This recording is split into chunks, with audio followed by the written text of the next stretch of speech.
Dear friends, this is Dr. N.K Sharma. I welcome you all to my program, The Awakening. Yes, awaken to the truth. Let us move from darkness to light. Today, I'm going to talk about calcium, the question the whole world is worried about. Dear friends, calcium is another buzzword for medical practitioners and the public. The calcium fever has grown so much an extent that the commercial food and dairy industries are flourishing enormously. Any junk food advertised with added calcium draws great attention, ensuring a higher sale.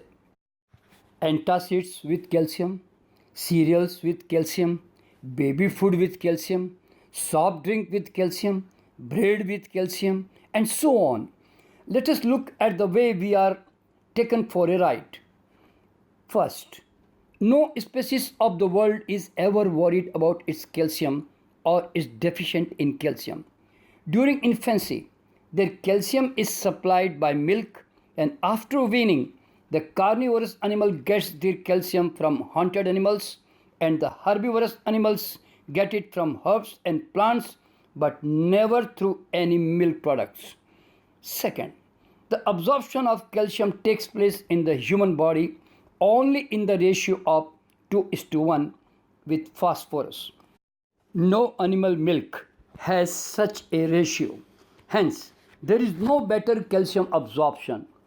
Third, from where does a calf get its calcium whose need is much higher than that of man?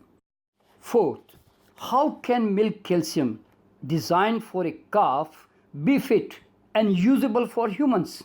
Does it mean that anything that contains calcium must be consumed by human beings, even if it is a poisonous plant, flesh, or milk? Fifth, if calcium is intended or designed for the development of bones and physical growth, why do we need milk calcium after human growth is complete? Shouldn't the need for calcium reduce after maturity? Where will the excess of calcium go?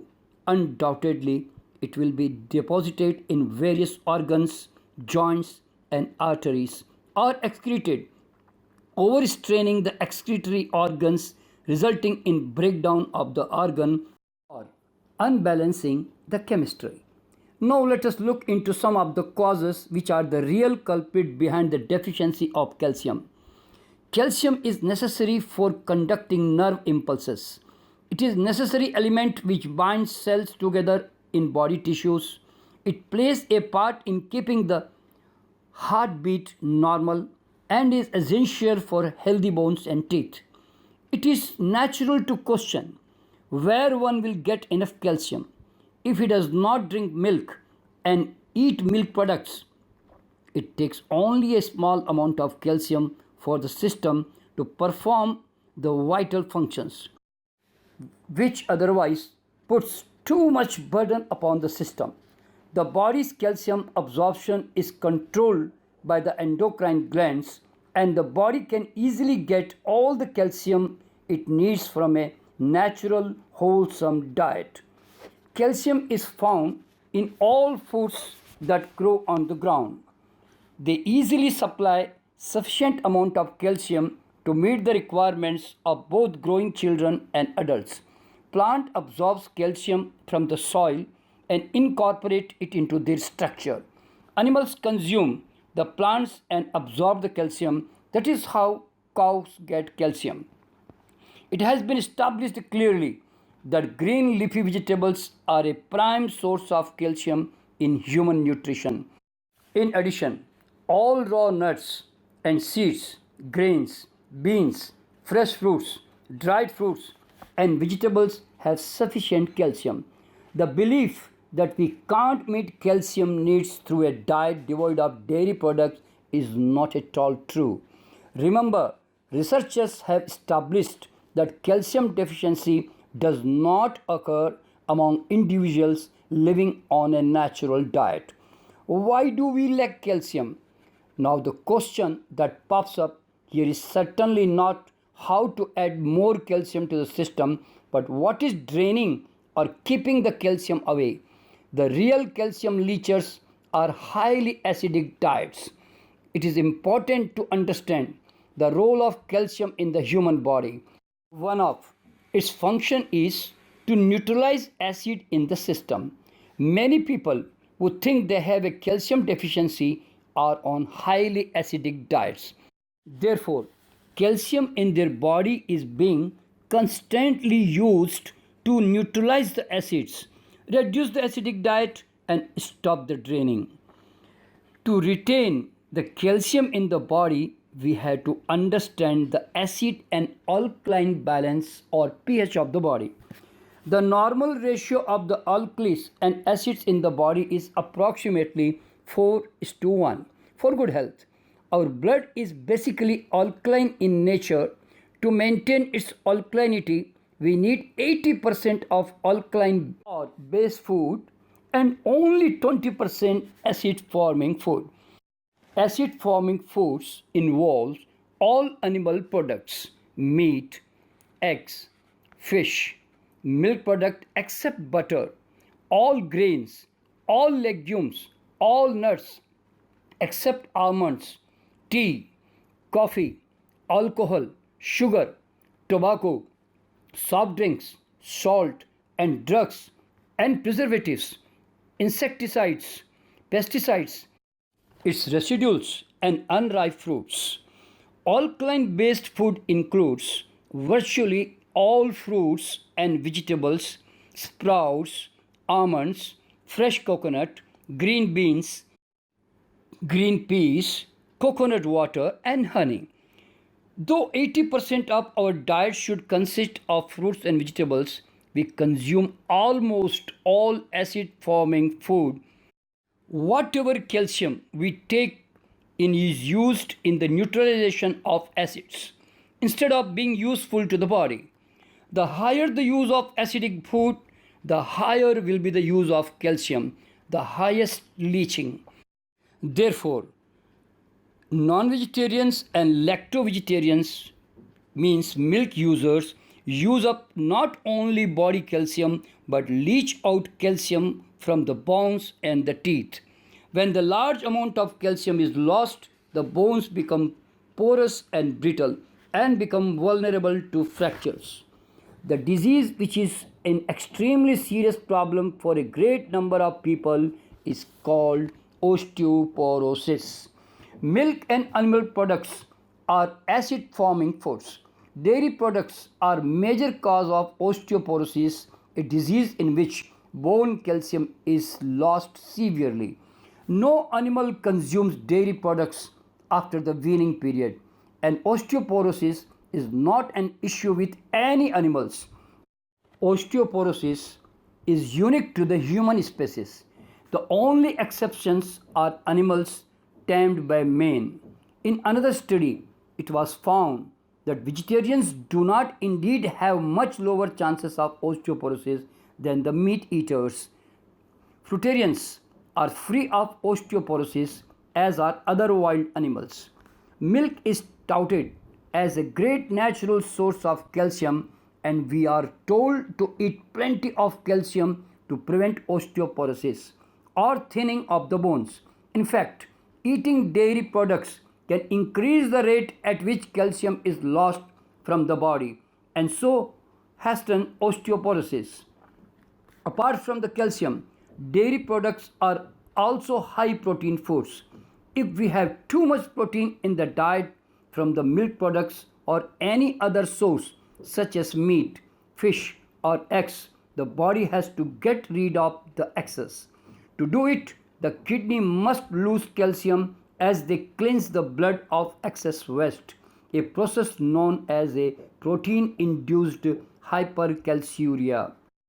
People in the United States and Scandinavian countries consume more dairy products than anyone else, and they have the highest rates of osteoporosis.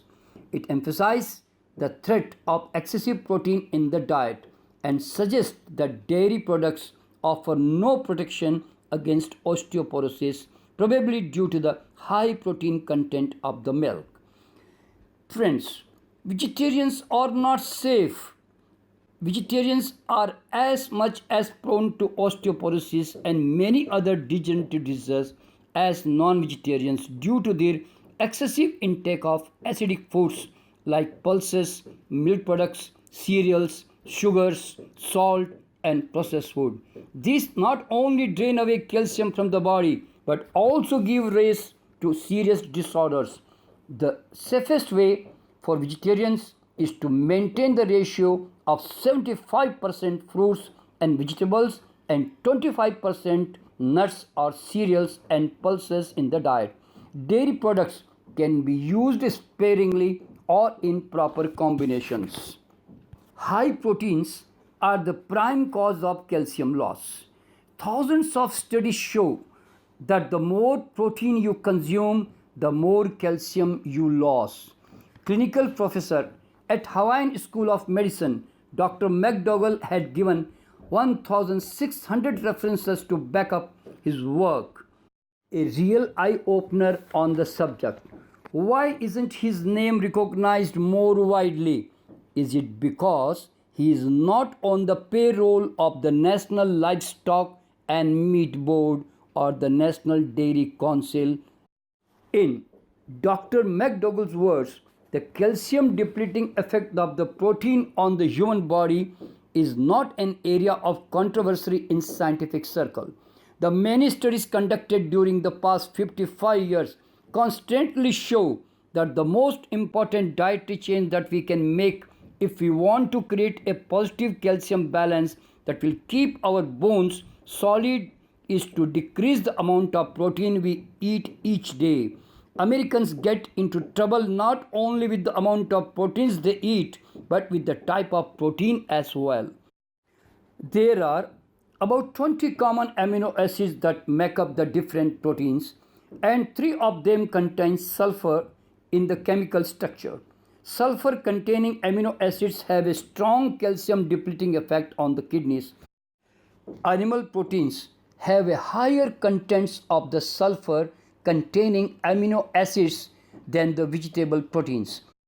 High protein contents causes loss of large amounts of calcium and a negative calcium balance. More than 55 years have passed, but our learned medical authorities are still pondering over the causes of osteoporosis. Osteoporosis, the loss of bone tissue, is common in Western countries, particularly in menopausal women. Changes in diet and an altered lifestyle may help prevent it. The key lies not in milk or massive calcium supplements. Advertisements by the dairy industry, notwithstanding evidence, show that beyond a certain extent, taking calcium does not stimulate the body to build bones. What causes osteoporosis? A major factor appears to be damaging effects of the high protein diet. The literature indicates that a high protein diet like the American diet contributes to the epidemic of osteoporosis. Rosenthal said, "We have a population that eats a high protein diet, smokes, and hardly exercise. These are really the main reason for the epidemics of osteoporosis. A protein-rich diet depletes the body calcium. When protein is consumed, some of it is used for the body's various needs. Some of the excess is converted to urea in the liver, and urea is a powerful diuretic. When urea and the amino acids, which are the building blocks of the proteins, enter the kidneys, they cause loss of water and important minerals. Calcium is one of the minerals washed away in the process. In addition, as protein breaks down to amino acids, which are absorbed into the bloodstream, the blood becomes slightly more acidic.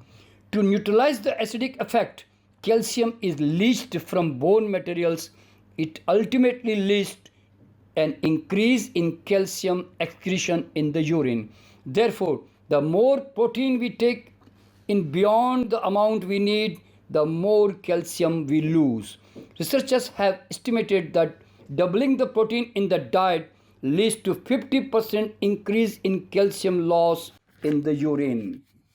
The dairy industry is using osteoporosis as a marketing tool. They would like us to believe that the body's careful regulation of the calcium absorption and bone structure can be tricked by simply ingesting a large amount of milk, but it is not valid. People with low calcium intake get infinitely less osteoporosis. Beware high protein eaters. Your bones may be prone to cracking at the slightest accident or jerk.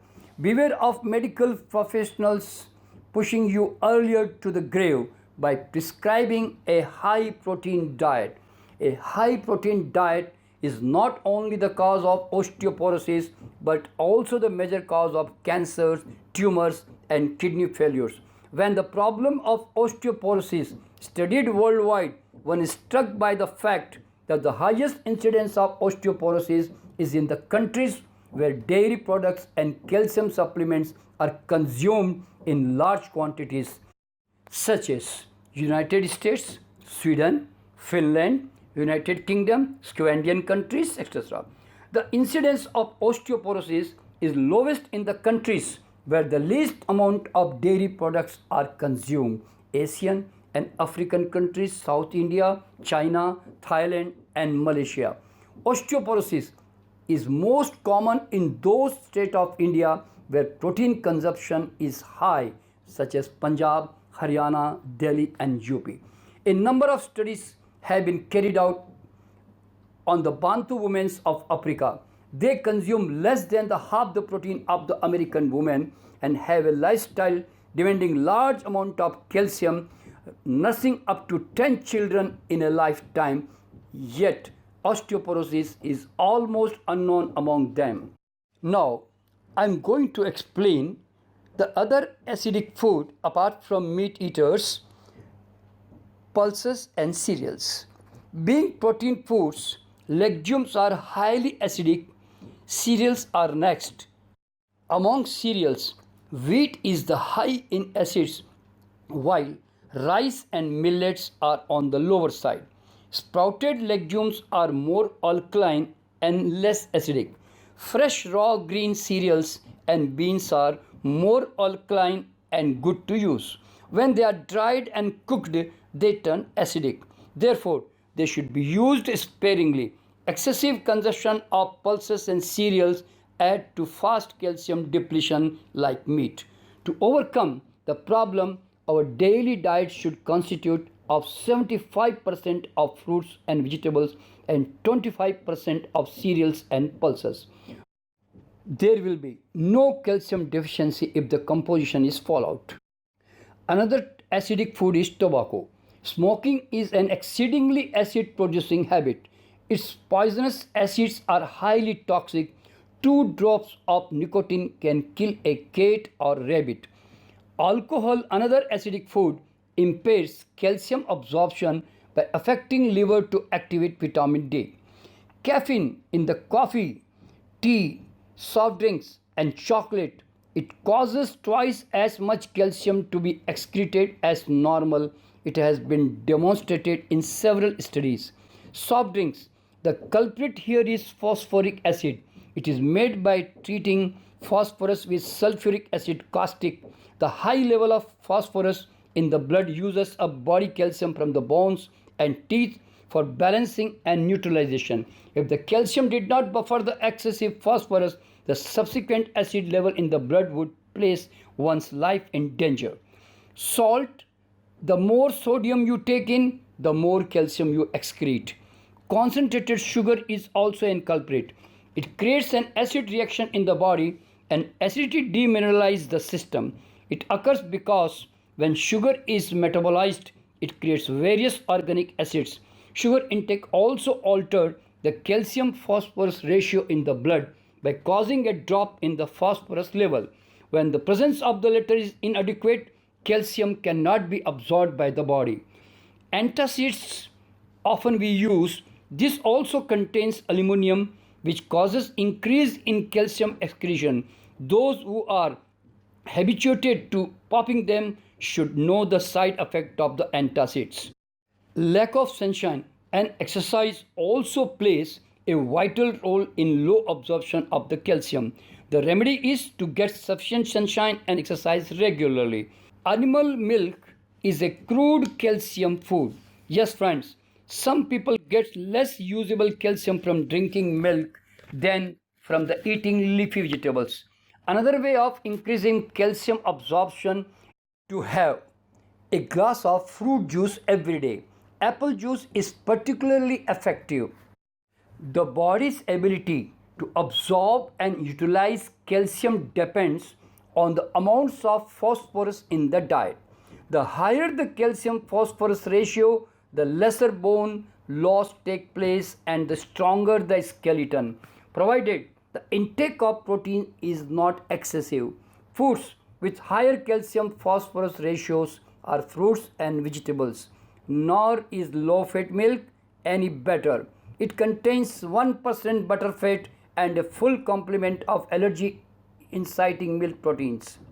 The remedy for calcium: cut down on all the above mentioned high acidic and high protein food from your diet to about 25%. Increase intake of fruits, vegetables, and make sunshine and exercise a routine in your daily life.